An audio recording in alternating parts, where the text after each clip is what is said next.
Imagine pulling into your driveway after a long day, the engine of your sleek Ducati humming to a stop, only to wake up to a $500 fine slapped on your door by the neighborhood HOA. It's not just about the bike. It's a targeted strike, laced with whispers of exclusion and old grudges. Victor, a hardworking mechanic who'd finally saved enough for his dream ride, thought his new home was a fresh start. But when Karen, the HOA president with a reputation for nitpicking, zeroes in on him, the real battle begins. What if one parking slip-up uncovers a web of injustice? Stick around. This payback is legendary. Victor had always been the type to chase dreams on two wheels.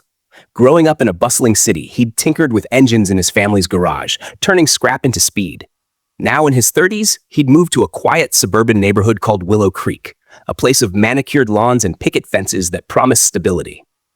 He bought a modest house with a small driveway, perfect for his prized Ducati, a glossy red machine he'd scrimped for years to afford. It wasn't just a bike. It was a symbol of his grit, the reward for late nights at the auto shop where he fixed cars for folks who barely noticed him.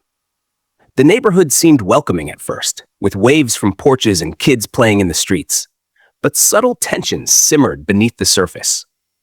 Victor noticed how some residents eyed his arrivals home, especially after dark. Karen, the HOA president, lived 2 doors down, a woman in her 50s with a clipboard always at the ready and a habit of patrolling the block like it was her personal kingdom.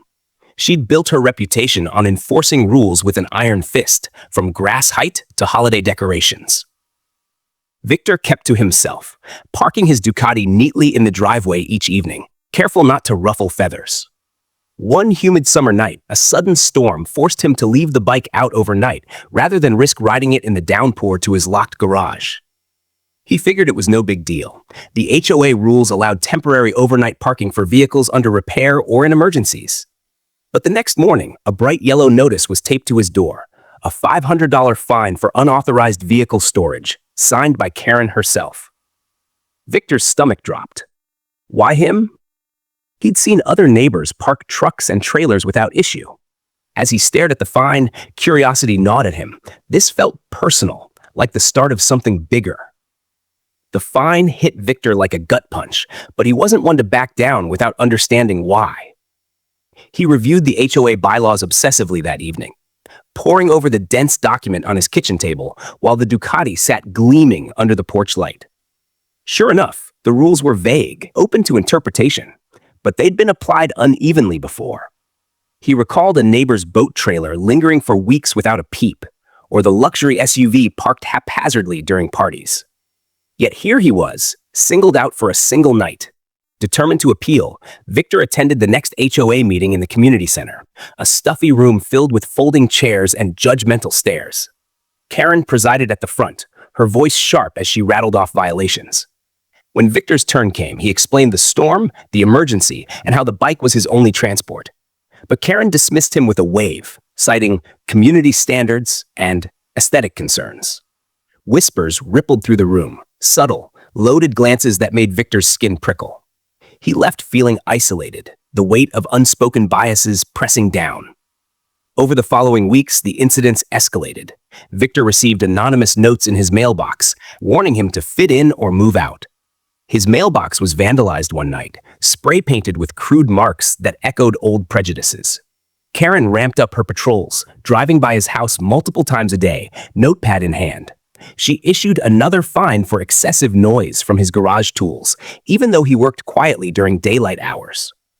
Victor's friends urged him to fight back, sharing stories of similar HOA tyrants who targeted newcomers for reasons that went beyond rules. Digging deeper, Victor uncovered old meeting minutes online. Patterns emerged. Karen had a history of enforcing rules selectively, often against those who didn't match the neighborhood's traditional vibe. One case involved a family fined repeatedly for garden decorations deemed gaudy, forcing them to sell and leave. Another resident had endured complaints about unusual vehicles, like Victor's Ducati, which Karen publicly called an eyesore in emails. Emotional stakes climbed as Victor's life unraveled. Sleepless nights turned into anxiety-filled days at work, where mistakes crept into his repairs. He felt the neighborhood closing in, a subtle campaign of exclusion chipping away at his sense of belonging. Why was his Ducati such a threat? It wasn't flashy or loud. It was just his. The injustice burned hotter when he learned Karen had lobbied to change the bylaws retroactively, making overnight parking a zero-tolerance offense. But only after his incident. Victor started documenting everything.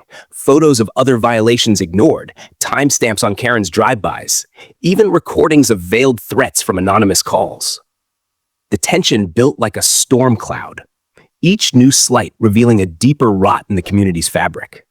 He confided in a lawyer friend who hinted at discrimination lawsuits that had toppled similar HOA regimes. But could Victor gather enough evidence before the pressure broke him? The rising tide of unfairness threatened to drown his dreams, pushing him toward a confrontation that could change everything. The breaking point came on a crisp autumn evening as Victor prepared for what he knew would be the final showdown. He'd compiled a thick dossier, emails, photos, witness statements from former residents who'd faced Karen's wrath. His lawyer had reviewed it all, confirming patterns of selective enforcement that screamed injustice.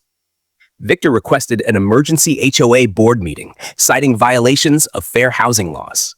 The community center buzzed with anticipation that night, neighbors packing the seats, some curious, others hostile. Karen arrived smug, flanked by her allies on the board, ready to quash the challenge. But Victor laid out his case methodically, projecting evidence on a borrowed screen. He showed side-by-side images, his fine Ducati versus ignored trucks owned by longtime residents. He read aloud from leaked emails where Karen described certain homes as not fitting the community's character, her words dripping with coded disdain. Gasps echoed as he revealed a petition she'd circulated to preserve neighborhood values, targeting properties like his. The room grew electric, tension coiling like a spring. Karen fought back fiercely, her face flushing as she accused Victor of stirring trouble and disrespecting traditions. But the evidence mounted, exposing her as the architect of a biased regime. A turning point hit when a board member, swayed by the undeniable patterns, defected and admitted to past pressures from Karen to overlook complaints against preferred residents. Chaos erupted.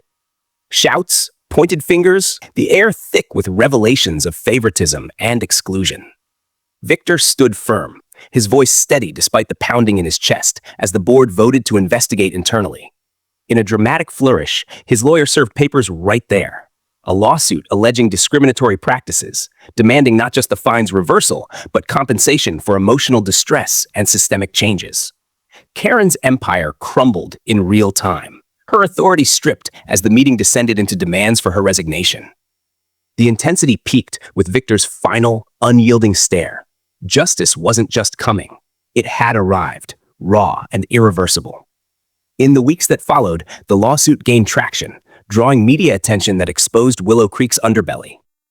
Karen stepped down amid the scrutiny, her once iron grip reduced to apologies in court documents.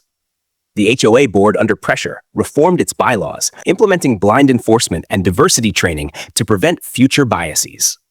Victor's $500 fine was not only refunded, but multiplied into a settlement that covered his legal fees and more, enough to upgrade his garage and secure his Ducati for good. He stayed in the neighborhood, transforming from outsider to quiet advocate, helping others navigate similar injustices. The emotional scars lingered, but Victor emerged stronger, his story a beacon for those facing hidden barriers. The Ducati roared back to life on open roads, a symbol of resilience rather than division. Neighbors who once whispered now nodded in respect, the community's fabric mending one fair rule at a time. What if one person's stand against everyday injustice could ripple out and change an entire system? Victor's epic legal payback reminds us that silence enables exclusion, but courage dismantles it. Have you ever faced a Karen in your life or witnessed rules bent by bias? Share in the comments. Your story might inspire the next victory. Let's reflect. In a world of unspoken divides, isn't it time we all parked our prejudices and drove toward equality?